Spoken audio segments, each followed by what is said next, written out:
Gabe, welcome to the show. Thanks, Mark. I'm excited to be here. I'm excited to have you. We're going to dive into today's topic here in a second, but I always like to give people context. Let's start off by tell the listeners who you are. Give us your dad bio. My dad bio. All right. So I am a father of three girls, 21, 18, 15. One of them is a senior in college, and she is having, I would say, the greatest senior year of college ever. She spent the fall semester in Italy doing study abroad, and she's nice. spending and it gets better, the spring semester studying in Costa Rica. So, She's doing it right.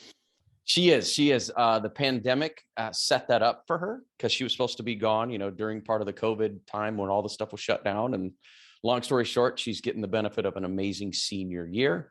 I've got an 18-year-old daughter. She is a senior in high school, and then a 15-year-old who is a sophomore in high school. So that's my dad bio. Married to my wife. I was just going to say, married to my wife, Melissa. It will be 27 years come June of 22. And we met in college at, 21 and 20 years of age. And by 23 and 22, we were married. And she wanted to be in Sioux Falls. And I just frankly wanted to be with her. I didn't know what I was going to do, where I was going to go, what was going to happen. I just knew I was going to be with her and we'll figure it out. And that's why we were in Sioux Falls, South Dakota. Right on, man. Well, we're in similar phases of life. My kids are roughly the same age group. My wife's been married about the same amount of time. So yeah, this is cool. Anything you want to add to that? Let's see. If we're on the lines of a dad bio or a husband bio, I grew up in a family of 6 kids, a melting pot family. And it was a yours, mine, and ours. And so I was an only child. I tell people, thank goodness for mistakes, because I was one of those high school mistakes. I'm hoping like crazy my kids don't repeat that, but I was one of those mistakes. And that marriage didn't quite work out for my parents. And so long story short, my dad then married into another family. And I was the happiest 9-year-old kid in the world because I instantly had 4 brothers. One set of twins. They're 1 month and 1 week older than me. Another brother 2 years older, and another brother 3 years older. And then when I was about 12 and the twins were 12, my father and my stepmother decided to have one more, and they went for a girl. They got a girl. And so we have the ultimate American melting pot family that I grew up in. So that's awesome. It was amazing. The fun little statistic I tell people, anybody that is a soccer fan, we made up half of the starting varsity soccer team when the twins and I were freshmen. We had 3 freshmen, a junior, and a senior on the starting varsity soccer team that year, which was pretty cool. All 5 of us. Easy to schedule practices. My parents knew where to be. Yes. Yeah. Right on, man. Yeah, that sounds like the Brady Bunch. It kind of was. Only thing is a lot more wrestling and fighting going on when you got 5 boys. Versus, having 3 and 3. So, yeah. Well, we're going to be talking about your book. It's called the Solopreneur's Money Manifesto. But before we get into that, tell everybody what you do for a living and kind of what led to this book. I own and operate a independent financial advisory firm. So what I do is I help people with their money. I help them manage their money. I create their financial plans alongside of them, and then I take them by the hand and guide them through to the implementation of their financial plan. Here about 4 years ago, I hit a point in my practice where I was getting kind of bored. I had figured out how to run it in a pretty efficient amount of time. And I started thinking about other things that I could do. And what entrepreneurs have a tendency to do when they start to get bored is they break stuff. They break stuff so they can fix it. And so instead of breaking stuff, I did a little breaking stuff to fix it, but I started going, all right, well, can I play golf 3 days a week? And I tried it. And I got bored halfway through the second round thinking, man, I got one more day of this, which sounds really weird, but I was 46. I just turned 50 and I was like, okay, I'm not ready to slow down and to coast. That's not in my mentality. So I sat back and I looked at my practice of all of these clients I built up over the last 20 plus years at the time. Would have been 23 years. And I went, who do I really have the most fun with? Like, who do I want to work with for the rest of my career? Get me into close to 70 years of age, or maybe 70, because frankly, it just, any of you guys that are listening that are old financial advisors, it just keeps getting easier. It just gets more fun. The relationships get deeper, and it just gets easier. Yeah. And so I sat back and said, who do I really want to work with for the rest of my career? Who am I going to have the most fun with, that when I talk to them, it's just going to be great. And that ended up being what are called solopreneurs. I looked at my client list, and everybody I had the most fun with were either husband and wife solo business owner teams, or a one person, male or female, shop that they were running this business, and they were very successful. And they needed somebody like me to come and help solve all of these complex problems that come from success financially as a small business owner. And that was where I had the most fun. So that then triggered a podcast. And April 15th of 2020, my podcast launched, called Solopreneur Money. And everybody that is alive today knows that that was kind of like in the crazy time of the pandemic. I mean, everything shut down March of 2020 and started to come back over the course of 6-8 months for most people. And I'm sitting here going, well, I'm not chasing my kids all over the country for soccer. I'm not chasing my kids all over for any other activities. We got time. So I said, well, if I'm going to do this podcast, I might as well start looking into writing a book. And I started writing a book and outlined the book. And then a book was born during the pandemic for me as well. And so that's kind of how the book came about.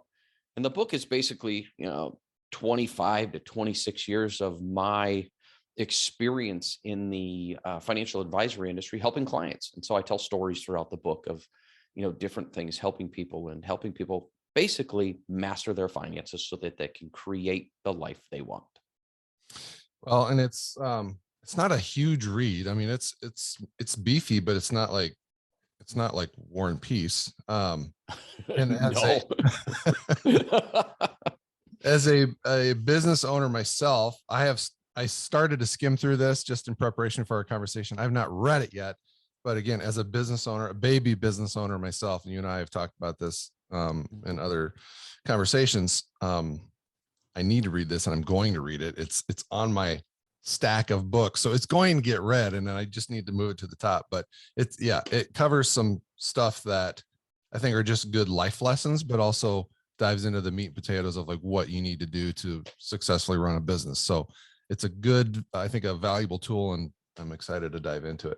I want to go back to your story. Mm-hmm. I didn't plan on going here, but I'm just impressed at how you pivoted your business. Mm-hmm. And I think most guys would think about, golfing 3 times a week. That sounds great. That's what I'm striving to do. But I think that that's a dangerous trap for so many guys, because when you get bored with your 8 to 5, you're not bringing your best to the office, first of all. But I think boredom leads to apathy, and apathy is a very dangerous place to be as a man. And look, it sounds like you recognized that before it got to a place that was bad. But I think that if more guys knew to watch for that, or knew of the pitfalls of boredom and apathy and what a slippery slope that is, I think we would maybe see less depression, less suicide, less divorce, all of those things. Because it might sound like a stretch to connect the dots between being bored at work to all of those things, but when you're living in a space of boredom and apathy for long enough, it leads to a bad spot. So I think that's a testament to you. Oh, well, thanks. Like I said, I was like, oh, what can I go do? I'll go play golf. That was boring. I love to play golf, and I'm not that good, but it was like 3 days was just way too much. And what I've always kind of had in my mind is, what happens, and since this is a podcast about men being better husbands and better fathers, I always was marveling at how these people who were, in the news, high profile people who were out cheating on their wives and having other kids with other people and really not being what I would call the greatest of men. And I was always like, where the heck do these people get time for this? I've never noticed any time, but I could see when I was starting to get bored and going and doing other things, I could see how very easily someone could get distracted because they're bored. They're looking for that next thing. And so for a man to go, oh, well, she's now expressing interest in me. I mean, to me, I don't think that's the right thing to do. But I could see how when someone gets bored, other things, I mean, yeah, suicide, yeah, depression, but then that's kind of how I wonder sometimes how extramarital affairs happen and then 100%. divorces happen. Yep. And then the next thing you know, guess what, Dad? You're not in the picture because you kind of screwed up and now you got other problems to fix. So that was something that, having grown up seeing my parents get divorced a few times, I saw things that I never wanted to make sure that were repeated with me. And so when I noticed myself getting bored, I'm like, okay, there's something going on here. I got to fix that. Where am I going to go? What am I going to do? Because I didn't ever want to go down that slippery slope of putting myself in a position of, for lack of a put it, losing my family, losing my wife. I mean, I don't have any interest in those things that would take that away from me. This podcast is part of the Edify Podcast Network. Edify is a faith-inspiring app that brings together thousands of the best Christian podcasts in one place for your listening enjoyment. Cut through the noise and grow your faith by diving into the world's top Christian podcasts today. Download the Edify app for free from the App Store or Google Play, or by going to edify.app. That's edifi.app.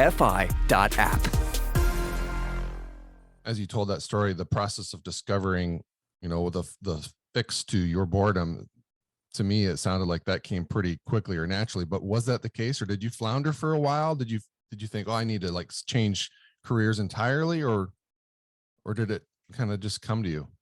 It kind of came to me. It was probably the course of maybe the summer, maybe 3 to 6 months. Let's just say that the length of 6 months, because I started to notice, wow, I got a little more time. All right, I'm going to try this year. And so I would play golf 3 days a week and was getting bored, noticing it. And then I was chatting with a couple of buddies of mine, and I'm like, hey, how are you doing in your business? I mean, are you able to take more time off and still keep things going? And talk to a few other people, and they're like, dude, that's the dream.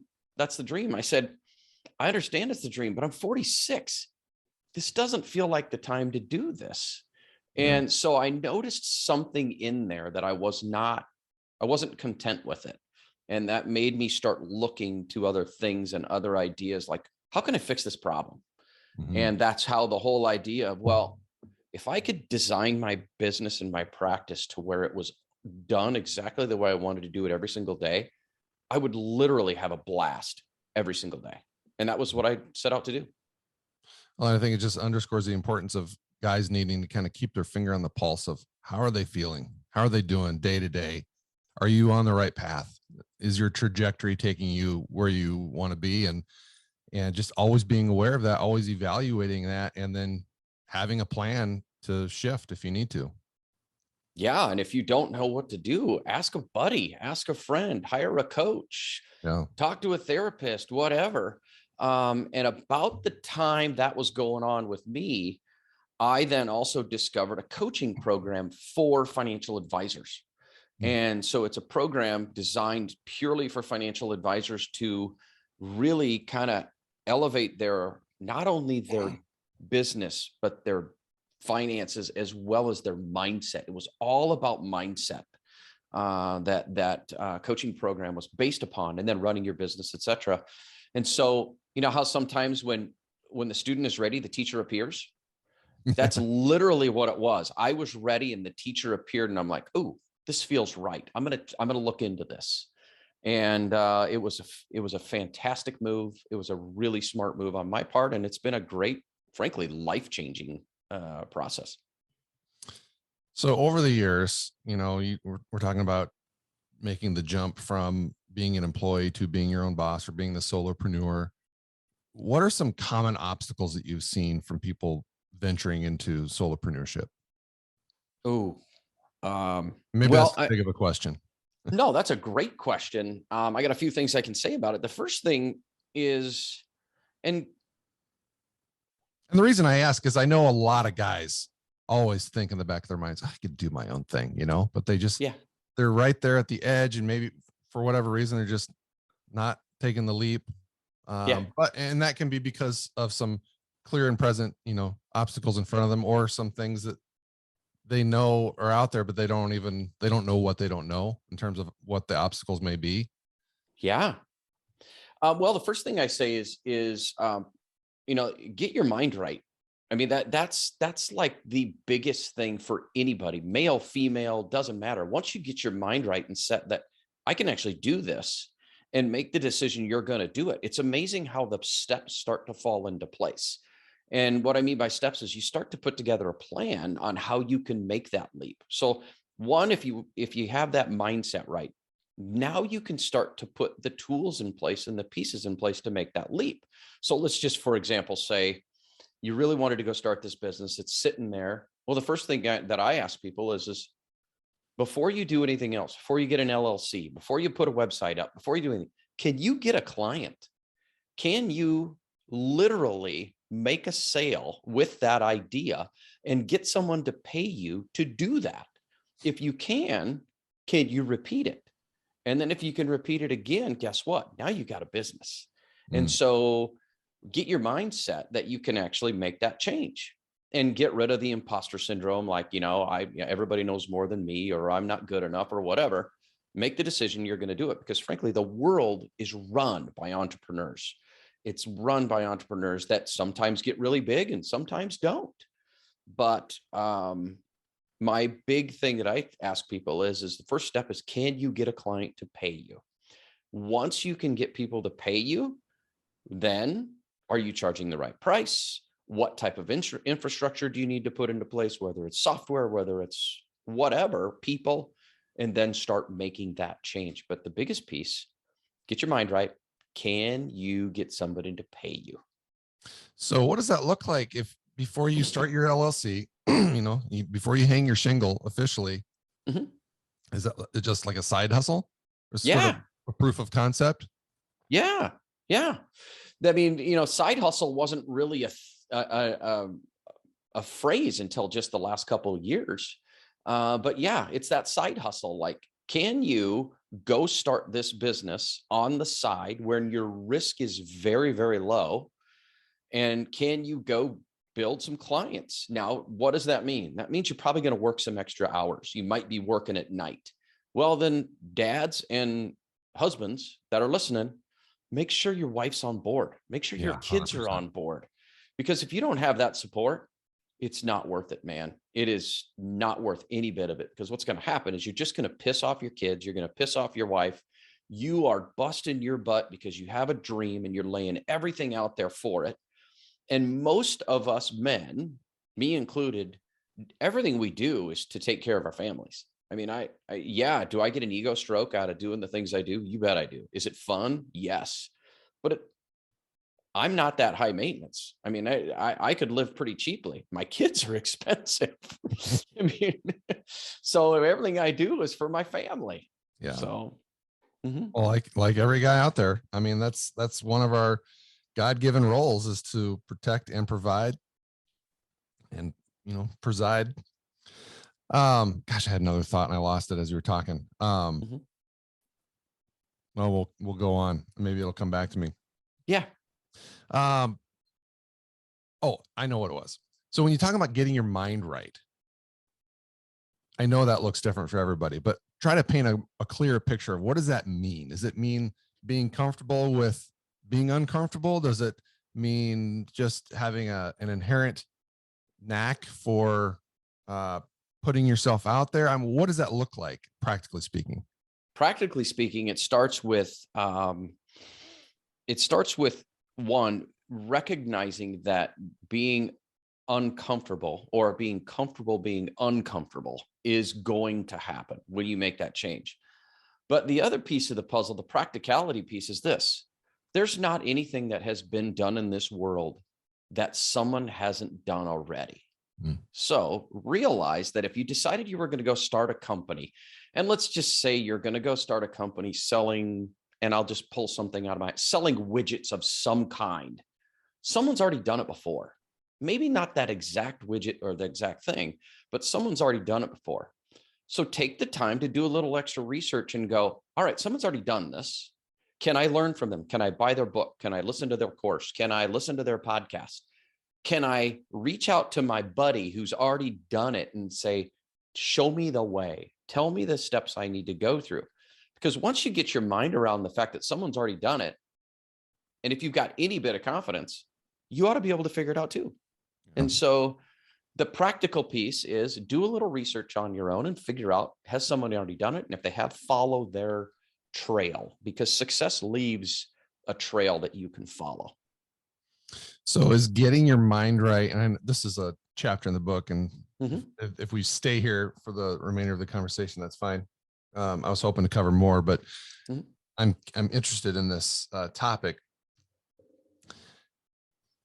Is getting your mind right something that anybody can learn to do, or are some people, I guess my question is, can anybody from where you sit and from what you've witnessed, can anybody become a solopreneur or an entrepreneur, or are some people just not cut out for it? No, anybody can. In my opinion, anybody can become that solopreneur, but it may take a little more work if their mindset is constantly, and the jerk in their head is constantly telling them they're not good enough, or they're not, whatever, to be able to do this. You got to figure out a way to, quote unquote, get your mind right. Now, there's all kinds of ways to get your mind right. But once you can get your mindset that you're going to do something and can do it, things start to fall into place. Think about the thought that's coming into my head right now is just think about when we were kids and we decided we were going to ride our bikes. What did we do? We got on the bike, we started riding, mom or dad held onto the seat, and then what happened? They let go. Holy crap, I'm doing it.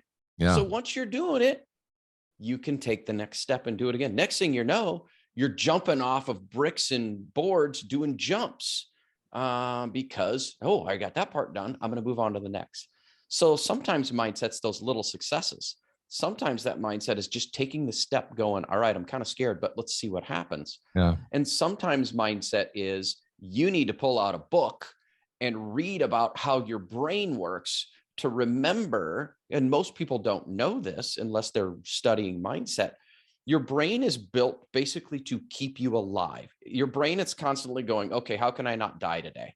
Yeah. Because the way we were, it looks for the path of least resistance. Yes, your brain is always looking for the path of least resistance, and your brain is always going, how do I not get eaten by the tiger and die? Because that's the way our bodies and our brains evolved over the years when we were, cavemen, and all of a sudden you could hear the bushes rustle and you're worried that a saber-toothed tiger is around the corner and is going to eat you. Well, there's no tigers running around Sioux Falls, South Dakota right now. They're going to eat us. So the reality of the situation is once you understand your brain is built to keep you alive only, then you got to start figuring out, okay, what are the things that I can start to do to get my mind right to make those steps? Would it be meditation? I'm a huge fan of meditation, of literally kind of like rewiring your brain to recognize what's going on and then go, wait a second, I've been down that path before. That didn't work so good. Let me take a different path this time. There's tons of books. One of my favorite books, there's two books. There's one that I refer to in the book. The first one is Mindset. It's by an author by the name of Carol Dweck, D-W-E-C-K, and she's from Stanford. And then my favorite one is a book called You Are a Badass, and it's by Jen Sincero. And I apologize for using a slightly off color word, but she says your brain is your bitch. Take control of it.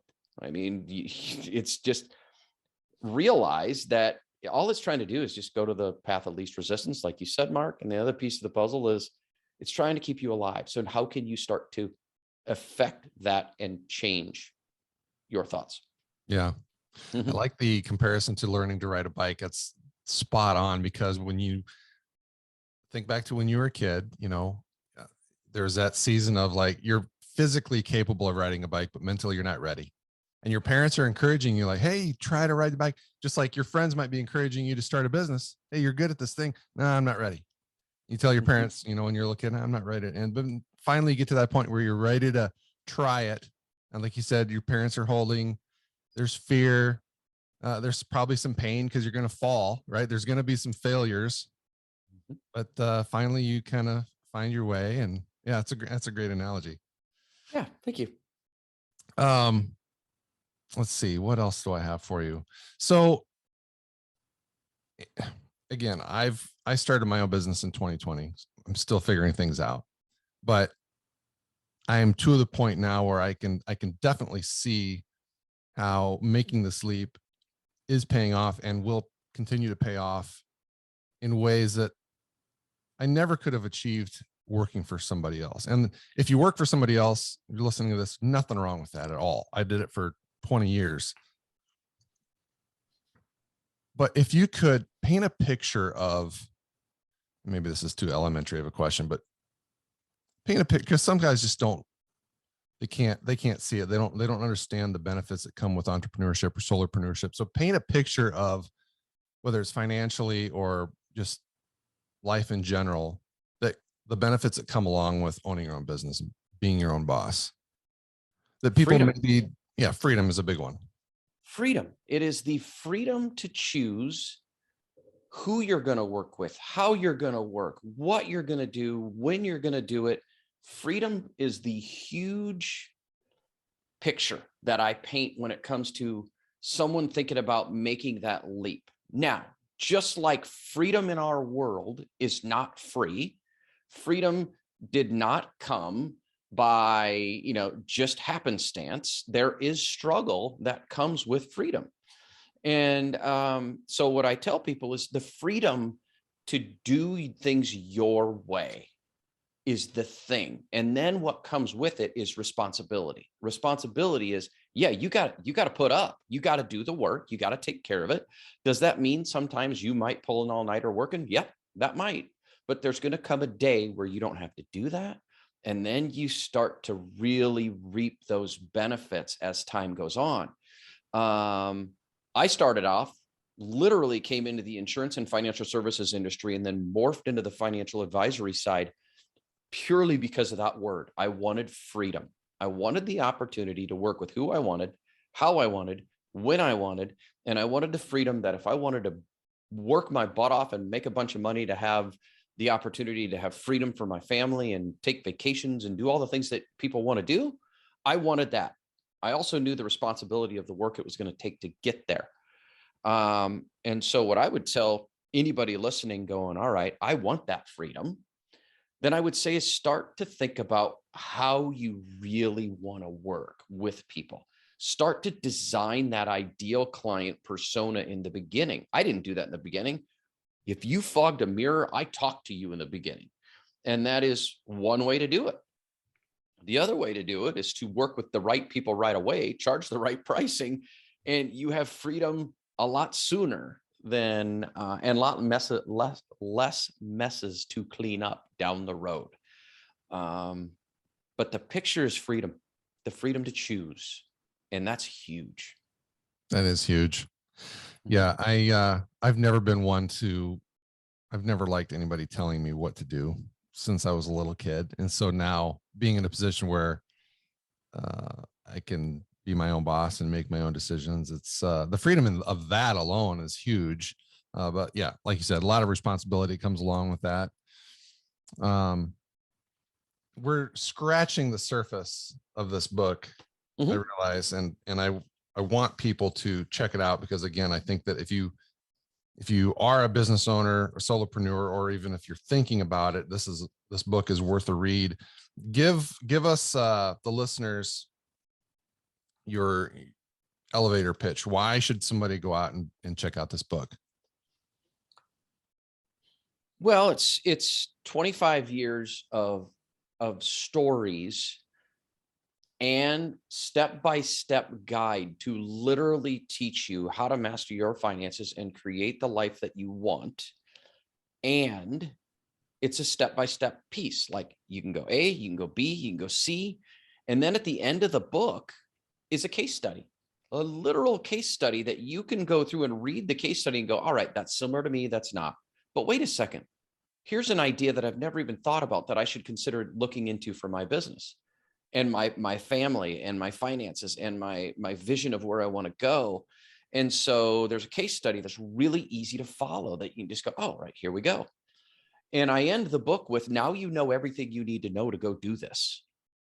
But if either A, you're too busy, don't trust yourself, or just don't want to do it, then find somebody like me that can help you put this in place to get you going. The other little piece of the elevator pitch, it's like 125 pages. It's not a big book. It's an easy read. And it's stories that will help you connect with the concepts.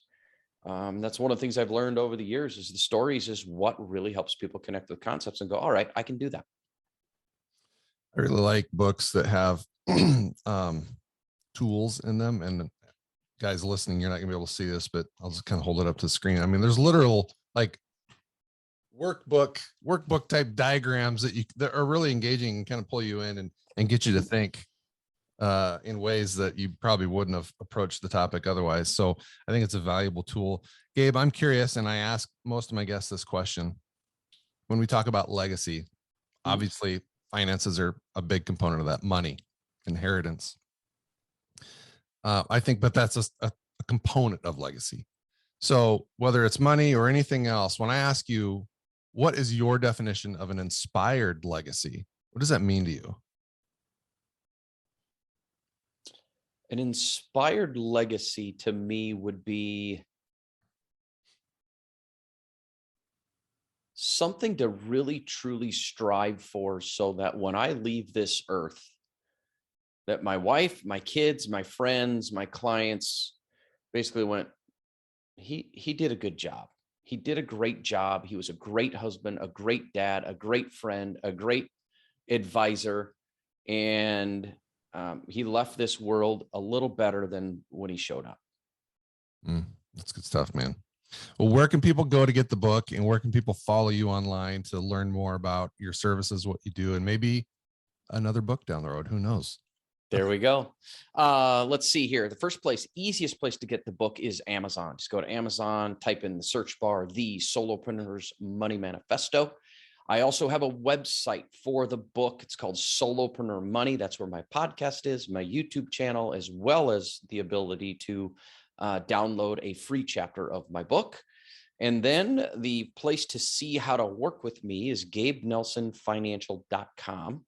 GabeNelsonFinancial.com. You click on the Start Here button, and it literally walks you through my process that says, here's what you could expect if you chose to work with me. Social media, the best place to find me on social media is going to be LinkedIn. That's where I'm most active. And that's where I would say is probably the best places to find me.